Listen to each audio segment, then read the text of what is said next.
नमस्कार दोस्तों, मैं धीरज एक बार फिर स्वागत करता हूं आप सभी का अपने चैनल इंस्पायर्ड मेट में। आज के इस वीडियो में हम लोग डिस्कस करने वाले हैं कोड ऑन वेजेस एक्ट 2019 के बारे में, जिसके आने के बाद से एम्प्लॉयर्स और एम्प्लॉयज़ दोनों के बीच में कंफ्यूजन है। एम्प्लॉयज़ को लगने लगा है कि उनकी सैलरी डिक्रीज होने वाली है और एम्प्लॉयर्स को लगने लगा है कि उनका कॉस्ट इंक्रीज होने वाला है। तो इसके पीछे कितनी सच्चाई है और अगर ये ऐसा होने वाला है तो वो कैसे होगा, किस वजह से एम्प्लॉय की सैलरी कम होगी और किस वजह से एम्प्लॉयर का कॉस्ट इंक्रीज होगा, ये सारी चीज़ें हम डिस्कस करेंगे इस वीडियो के अंदर। बने रहिए वीडियो के एंड तक और कोई भी क्वेश्चन या डाउट हो तो आप लोग कमेंट सेक्शन में ज़रूर पूछें। तो आइए शुरू करते हैं आज के इस वीडियो को guys.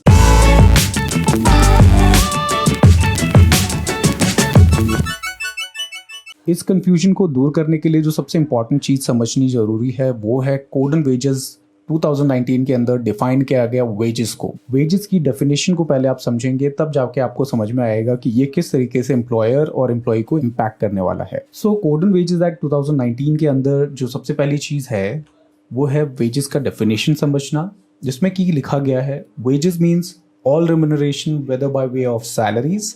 Allowances or otherwise expressed in terms of money or capable of being so expressed, which would, if the terms of employment expressed or implied were fulfilled, by payable to a person employed in respect of his employment of work done in such employment, and includes basic pay, dearness allowance and retaining allowance. Which means कि कोई भी ऐसी remuneration, कोई भी ऐसी payment जो कि भले ही वो सैलरी हो, अलाउंस हो या कुछ और हो, जो कि एक्सप्रेस कर सकता हो मनी को, यानी कोई भी ऐसी पेमेंट एम्प्लॉय को की गई है एम्प्लॉयर के द्वारा जिसको एक्सप्रेस किया जा सके इन टर्म्स ऑफ मनी, उसको यहाँ पे वेजेस के अंदर डिफाइन किया गया है। और उस डिफिनीशन के अंदर वेजेस के अंदर क्या क्या इंक्लूड होगा, तो जो सबसे पहली चीज़ है वो है basic pay of the employ, second is dearness allowance, और जो थर्ड चीज़ है जो कि डेफिनेशन के अंदर वेजेस के लिए इंक्लूड किया गया है उसको क्या कहते हैं, रिटेनिंग अलाउंस। तो ये तीन चीज़ें जो है वेजेस के अंदर डायरेक्टली आ जाती हैं। अब उसके बाद ये डेफिनेशन यहीं तक ख़त्म नहीं होता है, इसके आगे और बताया गया है, but it does not include. अभी हम लोगों ने बेसिक पे, डियरनेस अलाउंस और रिटेनिंग अलाउंस की बात करी थी, ये इंक्लूडेड है वेजेस की डेफिनेशन के अंदर।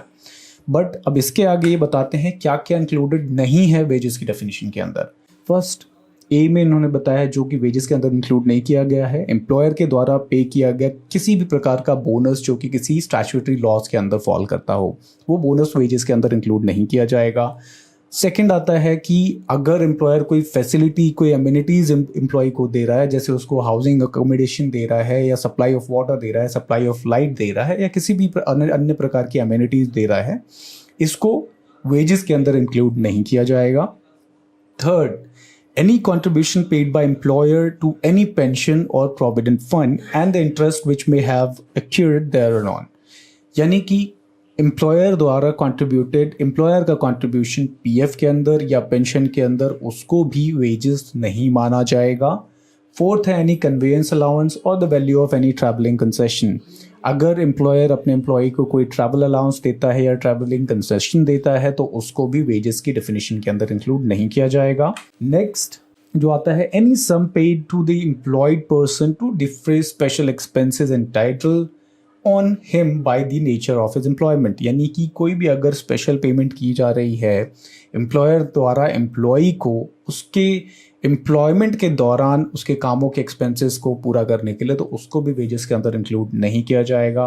हाउस रेंट अलाउंस वेजेस की डेफिनेशन के अंदर नहीं आएगा। Remuneration payable under any award और सेटलमेंट बिटवीन द पार्टीज और द कोर्ट ऑफ ट्रिब्यूनल, वो भी वेजेस की डेफिनेशन के अंदर नहीं आएगा। किसी अमाउंट को लेके अगर डिस्प्यूट चल रहा हो एम्प्लॉय के बीच में और अगर जो कोर्ट है वो फैसला सुनाती है, एम्प्लॉयर को कोई पेमेंट देना पड़ता है एम्प्लॉय को, तो उस पेमेंट अमाउंट को भी वेजेस की डेफिनेशन के अंदर इंक्लूड नहीं किया जाएगा। Any overtime allowance, any commission payable to the employ, any gratuity payable on the termination of the employ. अगर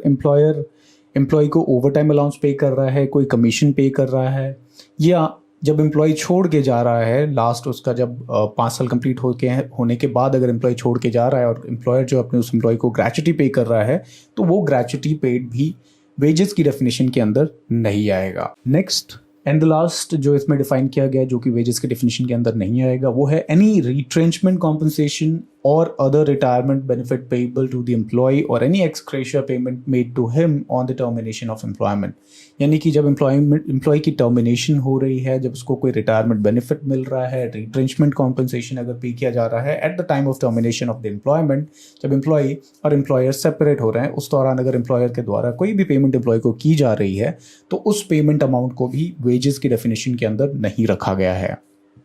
अब ये तो चीज़ें थी क्या क्या वेजेस के अंदर आता है और क्या क्या वेजेस के अंदर नहीं आता है। इसके बाद ये जो सारा डिस्प्यूट जो शुरू हुआ है, जो सारी कन्फ्यूजन जो शुरू हुई है कि एम्प्लॉयज़ की सैलरी डिक्रीज़ होने वाली है, एम्प्लॉयर का कॉस्ट इंक्रीज़ होने वाला है, वो किस वजह से हुआ है, इस डेफिनेशन को आगे बढ़ाते हुए बताया जाता है इस डेफिनेशन के अंदर, provided that for calculating the wages under this clause, if payments made by employer to the employee under clause A to I exceeds one half or such other percent as may be notified by the central government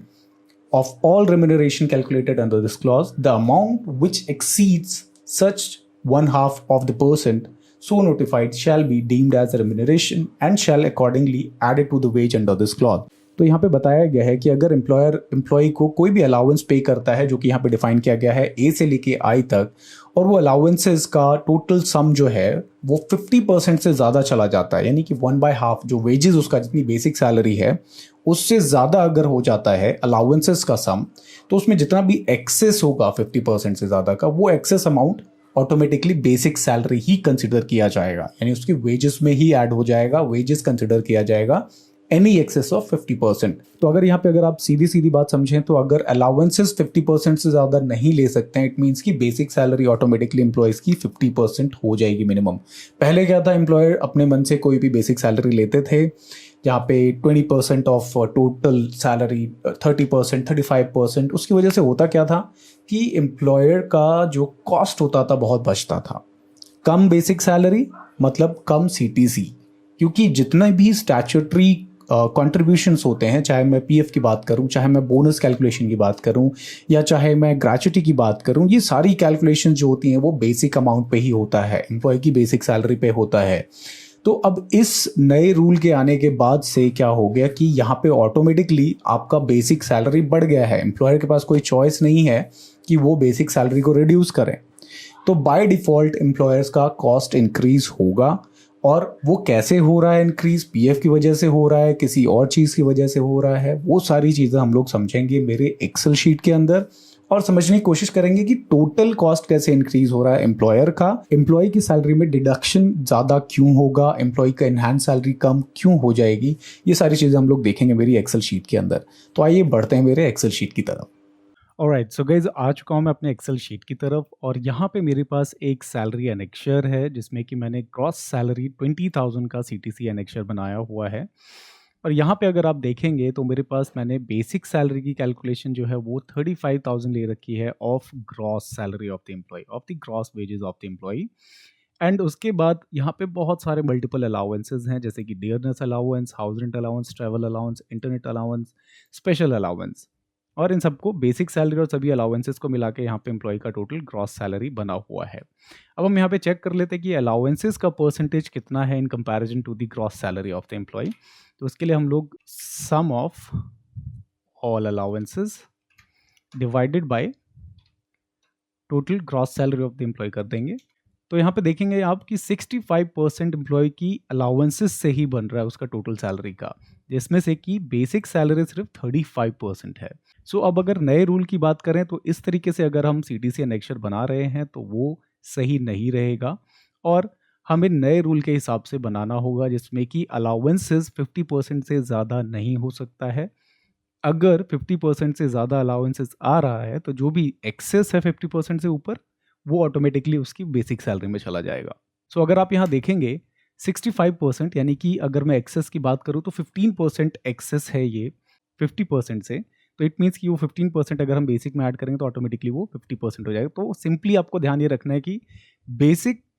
50% होना चाहिए, allowances 50% होना चाहिए। ये simple सा फंडा है new salary structure का। अब समझते हैं कि न्यू सैलरी स्ट्रक्चर के हिसाब से किस तरीके से एम्प्लॉय की नेट सैलरी इंपैक्ट होने वाली है और किस तरीके से एम्प्लॉयर का कॉस्ट इंपैक्ट होने वाला है। तो उसके लिए मैं यहाँ पे कुछ सेल्स को अनहाइड करके आप लोगों को दिखाता हूँ, जिसमें ऑलरेडी मैंने कुछ कैलकुलेशंस की हुई हैं और यहाँ अगर आप देखेंगे तो यहाँ पे मैंने बेसिक सैलरी 50% रखी है और अलाउंसेस भी मैंने टोटल 50% ही रखा हुआ है। अब अगर आप नज़र डालें तो पहले क्या था, बेसिक सैलरी 35% थी और अमाउंट जो बेसिक सैलरी का आ रहा था वो था 7,000 रुपीज़। अब उसी ग्रॉस अमाउंट का 50% बेसिक सैलरी लेने पे उसकी बेसिक सैलरी इंक्रीज़ हो गई है और वो हो गई है 10,000 रुपीज़ और अलाउंसेस भी जो हैं वो सभी अलाउंसेस मिला के 10,000 है, जो बेसिक एंड ग्रॉस मिला के ग्रॉस सैलरी बनती है। तो अब इम्पैक्ट कैसे करेगा ये? तो सबसे पहले देखते हैं पीएफ को कैसे इम्पैक्ट कर रहा है ये। तो अगर आप पहले वाला सैलरी स्ट्रक्चर देखेंगे तो यहाँ पे एम्प्लॉय का पीएफ कंट्रीब्यूशन 12% बेसिक सैलरी पे कैलकुलेट किया गया है और जो पीएफ का कंट्रीब्यूशन आ रहा है वो है 840 रुपीज़ और जो उसकी नेट पे है वो आ रही है 19,010 रुपीज़ इंक्लूडिंग ईएसआई का डिडक्शन। अब न्यू सैलरी स्ट्रक्चर की तरफ अगर हम जाएं, 12% of basic salary that comes around 1,200 rupees, तो ऑटोमेटिकली यहाँ पे पीएफ का डिडक्शन बढ़ गया है एम्प्लॉय का और उसकी नेट पे जो है वो रिड्यूस हो गई है। पीएफ इंक्रीज हो गया है 360 रुपये, जो कि एम्प्लॉय का और एक्स्ट्रा डिडक्शन होगा और उसकी एम्प्लॉय की जो सैलरी है वो रिड्यूस हो गई है 360 रुपये से। पहले उसे 1,910 रुपये मिल रहे थे, लेकिन अब उसे 360 रुपये का एक्स्ट्रा डिडक्शन कराना पड़ेगा और अब जो कट के सैलरी एम्प्लॉय को मिलेगी वो होगी 18,650 रुपये।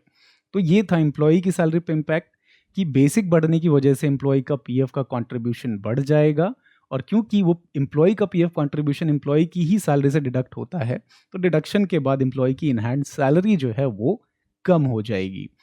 अब अगर एम्प्लॉय वीपीएफ में कंट्रीब्यूट कर रहा है, मान लीजिए वो 12% ना कंट्रीब्यूट करके ज़्यादा कंट्रीब्यूशन करता है, तो यहाँ पे मैंने 12% का कैलकुलेशन ले रखा है। मान लीजिए वो एम्प्लॉय जो है 50% अपनी बेसिक सैलरी का कंट्रीब्यूट करता है पीएफ के अंदर, तो उस टाइप के एम्प्लॉयज़ को जो कि वीपीएफ में कंट्रीब्यूट कर रहे हैं तो उन लोगों को ज़्यादा इम्पैक्ट करेगा क्योंकि वहाँ पे उनका अगेन जो पीएफ में कंट्रीब्यूशन है वो ज़्यादा हो जाएगा और उनकी इन हैंड सैलरी जो है वो काफ़ी ज़्यादा कम हो जाएगी। तो यहाँ इम्पैक्ट अगर आप देखते हैं तो दोनों मैंने 50% का कैलकुलेशन किया है। तो पुराने स्ट्रक्चर में 16,350 रुपीज़ इन हैंड सैलरी आ रही है, जबकि नए सैलरी स्ट्रक्चर के हिसाब से 14,850 रुपीज़ यानी कि डिडक्शन और ज़्यादा हो गया है। तो जो एम्प्लॉयज़ बीपीएफ में यानी कि 12% से ज़्यादा का कंट्रीब्यूशन करते हैं पीएफ के अंदर में, उन लोगों को ये नया सैलरी स्ट्रक्चर थोड़ा ज़्यादा इम्पैक्ट करने वाला है, लेकिन इससे कुछ घबराने वाली बात नहीं है बिकॉज अगर आपका ये एक्स्ट्रा डिडक्शन आपकी सैलरी से हो रहा है तो ये डिडक्शन वाला पीएफ का अमाउंट भी आपके ही पीएफ अकाउंट में जमा हो रहा है जिसे आप निकाल सकते हैं और जो आपका वो एक्स्ट्रा अमाउंट जमा हो रहा है उस पर आपको इंटरेस्ट भी मिलेगा। तो यहाँ एक तरीके से लॉस भी है और प्रॉफिट भी। अब बात करते हैं एम्प्लॉयर की तरफ। तो एम्प्लॉयर का भी सेम तरीके से कॉस्ट जो है वो ज़्यादा हो रहा है। अगर हम यहाँ पे एम्प्लॉयर का पुराने में देखें तो 840 रुपये उसको पीएफ में कंट्रीब्यूट करना पड़ रहा था एम्प्लॉय के लिए, लेकिन अब न्यू स्ट्रक्चर के हिसाब से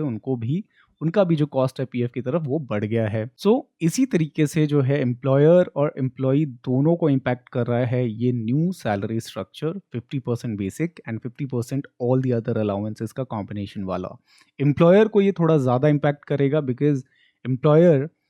पीएफ ईएसआई के अलावा और चीज़ों में भी कंट्रीब्यूट करते हैं। एम्प्लॉय को बोनस भी देना होता है, बोनस कैलकुलेट होता है बेसिक सैलरी पे एम्प्लॉय के।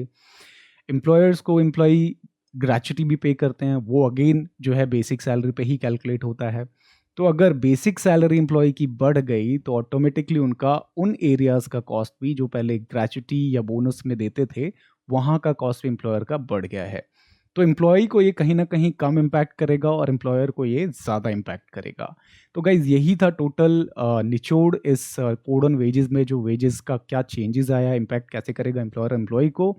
आई होप आप लोगों को क्लियर हो गया होगा और अगर आप लोगों को ये वीडियो पसंद आई है तो प्लीज़ इस वीडियो को ज़्यादा से ज़्यादा शेयर करें और चैनल को सब्सक्राइब करना ना भूलें। Thank you so much for watching guys, have a good day, bye bye.